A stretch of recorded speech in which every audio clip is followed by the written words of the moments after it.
Hello, I'm Mantastic'c and Fantastic, and today I want to talk about team building for Gino from Code Geass collab. So, following a similar concept of my Kalen video, I'm going to be going through a step-by-step thought process where I'm trying to cover all the necessary needs for this team while prioritizing certain aspects and then bringing the rest of stuff afterwards. So, the first thing you need to count is how many skill boosts does Gino need to transform, and the answer is 33. So once you get to 33, you're on your merry little way. So you want to naturally bring cards with high effective skill boosts, which is oftentimes going to be naturally large skill boosts, and things like haste delays or big shields in order for you to actually survive or get going in a timely fashion.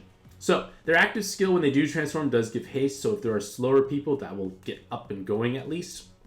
Their leader skill wants you to bring machine type cards because when they transform, it's 1.3 times HP for machine types. So in an ideal world, your entire team is machine type based. Now, one possible drawback of playing any rainbow based team is movement time debuffs. So what sometimes people might want to do is if you have Sakura Miku, you would actually use her as your leader because her leader skill, while not as great as Gino's from like an everything point of view, it gives a flat 15 seconds of orb movement time. It's fixed. It cannot be changed. And in addition to that, Miku brings full blind resist, which is the ideal thing for Gino teams because you don't need jammer nor poison because two Ginos create that orb generation loop. You have 6 skill boosts, you have cloud, you have tape, and a bunch of bulk. As well as wanting machine types anyways. So in theory, a team of Sakura Miku as your leader and your other cards is actually perfectly viable as well. Obviously, make sure you have the leader swap resist latent in and SDRs if actually necessary. One thing I want to mention is that this roulette that she makes is technically not necessary because you don't actually, your board is always going to be a rainbow board. You don't really need more of a certain color or less of a certain color, so to speak. So the spinner she creates is only going to truly help you get rid of other bad spinners, or if you want to overwrite RCV debuffs, or maybe instead you just inherit something on top that could be used if it overcharges. But that is an option if you like this nice fixed movement time. Looking in the distant future, or possibly not so distant future, Ordeal Raw will come out at some point and will be a great option for yourself. But let's say we're not going to use Sakura Miku, we're just going to use Gino paired with Gino. And the first thing is, can we use collaboration cards? So in all honesty, let's build a team of just Code Geass cards. So let's group them so I can see where they are.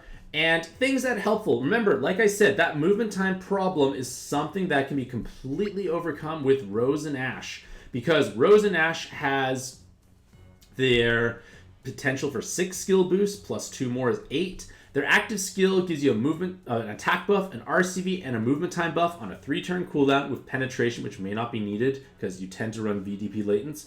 And then it also gives you damage cap for this card, voids damage absorption, and piercing damage void for a single turn. So it's giving you an extra turn of damage absorption if you needed that. But the idea is it's a short cooldown that will cycle back up, gives you that movement time on a reasonably short cooldown, RCV buffing, attack buffing. It's going to clear a lot of nonsense for you overall.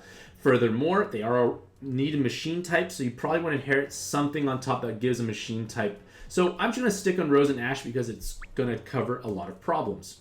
I like CC because with CC, you are able to have 2 turns of damage and attribute absorption cancellation along with great stats. The L Awakening in order to actually put back your assists in a timely fashion, as well as an max HP increaser. This gets rid of any debuff. It also just makes it so you essentially have 50% more health if you're able to heal up, which you should be able to. So she's solving a myriad of different useful problems because one of the main things you need to bring is damage absorption and attribute absorption solution, and she solves that problem for you. So I slap CC on there. You need a cleric. That's one of the other things you just must have to bring. So I don't have Euphemia, and if I did, I would probably slide them in. So I just need to put something as that placeholder. But Euphemia is definitely an option. Rolo and Vincent is another great 6 skill boost card. They could have up to 8 if necessary. And they are able to gain a looping shield, as well as that single turn delay, which might be helpful. Looping shields help increase your bulk. It may not be necessary for the stuff you are playing, but if you are playing through stuff where health becomes a problem, especially if there are like on-death animations where they take away your shield and then a large preemptive on the following floor, it could be something to keep in the back of your head. I gave him this weapon assist as a placeholder, but it does give that machine typing if that was needed. But it gives 3 attribute and guard break, which is 6 times personal damage here. Well, 3 times 3 is 9, sorry. 9 times personal damage. So it's quite a significant amount, and the guard break lets them actually hit through stuff. Unfortunately, the damage multiplier isn't so great. But conversely, if you didn't want to stick with, like if this would want to be Code Geass cards, you'd have this, you'd have Euphemia. Let me just look at how much skill boost Euphemia has. She has 3 skill boosts and 2 haste, but she needs to get to 33, so she's not quite so good. So this team would have up to 2 more skill boosts with her as a sub, and I could get up to 4 more from those Super Awakenings. So I get 2 more, I'm at 22. If I get the Super Awakenings, I go to 24. I'm looking like I'm very good to hit that 33 because I will have potential haste or delays through like the weapon assists on Rose and Ash, on Rolo and Vincent, and Euphemia was... Euphemia and CC won't be contributing, but you'll get there. Because remember, a friend Gino will have 3 to 4 to 5 to 6 skill boost total. So that could be a team you could definitely run for the badge if that is something that is desirable for yourself. And it's a matter of just plopping in the correct resists as necessary. So generally speaking, if the card transforms like CC, you want to inherit something that just gives nice awakenings. You don't care about the active skill itself. Whereas conversely, if you inherit it onto a card that actually does not transform, this card, Rolo and Vincent's weapon assist, would give 3 turns of delay, which is 3 effective skill boosts, which can be useful if the spawn is delayable. Now, let's say we're going to use like other cards. Other great options you can use. I still am a fan of CC. Probably the biggest and most likely used card is going to be Kohaku. Because Kohaku is arguably the best cleric in the game. They are just too good. Like, look at those stats. Who cares if they don't benefit from the badge? They have 17,000 health, 2,400 recovery, and an attack stat that doesn't even matter. But monstrous stats. They can heal a tremendous amount of 4 hard orb matches. They can put back your assists quickly. If you were running CC and you felt confident enough in her L recovery potential, you can utilize the L heart in order to run the skill boost plus in order to get more skill boost if you were struggling for skill boost, because Kohaku does have naturally low skill boost, but immense bulk. And if I were to keep more teams or more cards from the same event, I could still run the Code Geass badge. But let's say I wasn't going to. Let's use other cards that possibly are quite available. So things we could do are this. We would use Sakura Miku if you wanted. As a leader, you get your Gino. Well, I'm going to just put this, and then Gino at the back. And then we need something of absorption. We need something with possibly looping shield. So a great looping shield is Lavril, because Lavril gives you that dark attribute, which if that was necessary, you have it now. But with this type of weapon assist of Theodrak, she gets the machine typing, which is necessary. If you want to make her hit hard, you give her that levitation. And remember, the active skill that's tied here doesn't matter, so it's okay to inherit on top of her. And with 6/5 attributes, guard break, levitation, she'll be triple capping on all her attributes. The VDP latent ensures that you're able to ignore the damage void. The guard break lets it overcome any defense, so it's doing the expected 3 damage caps worth of damage. Active skill increases your attack by the number of 5 attributes on your team. You're going to have a silly amount of 5 attributes on the team because Lavril is just bringing so many. Gino's bringing so many. You have a monstrous attack buff. Everyone that actually does damage does meaningful damage. And remember, it's an attack buff to override debuffs. It also gives you 4 turns of damage reduction. So just this team alone here, we're going to get to the skill boost eventually, but we've got the cleric. We need absorption solution, but we have got the resists. We also have the L heart from Kohaku, and then it's a matter of sliding in this absorption spawn. So remember, if it's not a machine type, we can use an inherit, but it's always nice that they do. So if we try and do absorption, CC can work. Like I said, you can just definitely mix and match between, but let's take a look at other cards that might be available. I'll sort by machine first. Who looks good? Oh look, Beach Planner. She did get buffed recently. I do love Beach at this time of the year. So looking for absorption. It's annoying how they put on all these other cards. And in all honesty, I just think CC is just the best choice in many cases. Erica could also be used if you need another attack buff or RCV buff, but we don't. We have RC from Miku. We have attack from Lavril. Technically, all of it's unnecessary, but it could be another option if you need this L matching, if you don't have, say, Kohaku or CC.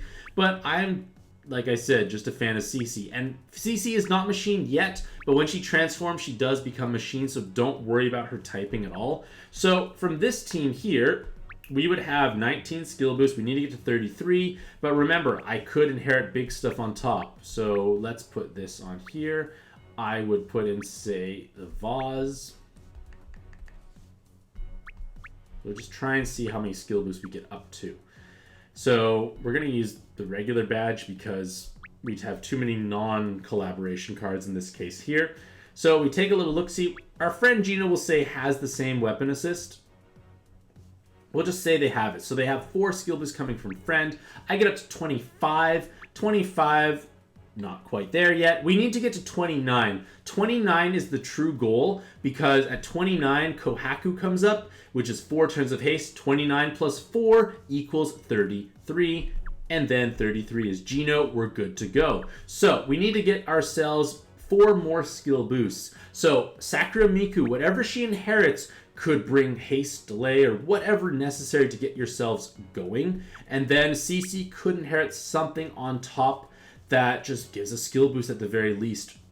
But point of the matter is, this team is definitely going to get up and going. I should have actually mentioned that it's really 27 our goal is because Lavril does give 2 turns of haste as well. So we are at 25. We need to get to 27 because 27 becomes 2 haste to 29 Kohaku. So this team is essentially done in terms of like getting enough skill boost to actually carry ourselves. We take a little look-see. We have the full blind resist. We have tape. We have cloud. We have enough skill bind resist because the friend Gino will bring another one. So you're pretty much set for the vast majority of problems with this team because you have a movement time. Well, you have your movement time fixed with your leader skill. You have an RCV and an attack buff in conjunction with that spinner to get rid of nonsense. Kohaku is another RCV buff with a health extension plus cleric. Lavril's your looping attack buff and your continuous damage reduction. And then CC is your absorption, who also can double as a pseudo health increaser because you can pop her before a big expected hit, heal up all the way, and you're good to go. So this team alone with reasonably flexible weapon assist options will be able to overcome the vast majority of problems. Again, I don't know quite exactly what dungeon this team is being built for, but this is like my thought process when I'm building any given team. Can I bring these specific counters, such as cleric, absorption, enough skill boost to transform, damage penetration, which is solved by the VDP latent here, tape resist if I rely on certain matching patterns, which I have the L's to put back my assists. CC could also double ups if I wanted more L's for assist recovering potential. Point is, this team should be able to tackle most things, and I feel like using Sakura Miku makes life easier because you don't have to worry about movement time debuffs. Of course, conversely, you can mix things up. Other things people can do is run, like, say, triple Gino teams, but that may require more skill boosts. I think I did something similar for Mantastic'c's title challenge clear. It's basically this team. So it's a matter of just, can I find enough skill boosts? Because I only get 4 to get to 23. And at 23, I need to make sure Lavril charges up in time, and then I can haste, and then haste, and haste. So at 23 skill boosts of friend, I need to get to 26 to get going from here. So in theory, if CC were to inherit something with 3 skill boosts, that would bring it up. So I'll just do that just to make sure my math is correct. You can do a skill boost plus. like that, and it will combine it all for 3. So yeah, we'll just put Gino on for now. Why not? So point is, we have 22 plus friend is 26. 26 gets us, oh, we'll be 1 short actually, because 26 gets us here, and then 28 is not enough. So we need 1 more skill boost across this team. So it'll be a matter of, can I find something that gets double skill boost and something else that's useful, so to speak. But point of the matter is, it can work, and the main advantage of using multiple Genos like this is in order to tap into the fact that their active skill gives them a damage cap increase, and they'll be hitting for 30 billion each, so that's 90 billion per Gino. And for the vast majority of dungeons, that is completely unnecessary, complete overkill. But for the current newest stuff, it is actually just barely enough damage to get the job done, to kill some floors in 1 turn as opposed to 2 turns, or 1 turn and getting yourself executed because you push them into their tiny health threshold execute range. So in summary, Gino is an incredibly strong leader, and it's just a matter of kind of plug and play. There's so many ways to get large numbers of skill boosts for any given team in order to actually have a good time overall. So yes, you can bring lower skill boost cards like Kohaku technically doesn't have that many. Lavril doesn't have that many technically, but with triple skill boost weapon assists and other options out there, you can get yourself the required amount to transform. So which Gino team should you make? Well, build the one that you have the cards for. Are you going to run the badge because you rolled a bunch in the event to actually take advantage of the 15% health, recovery, and 50% attack? Or are you going to pop in like Lavril, Kohaku, and maybe Sakura Miku if you hate movement time debuffs? The choice is yours. But regardless of all that, hopefully all you lovely ladies and gentlemen have a truly fantastic day. I wish you best luck in your own pad adventures, and happy puzzling.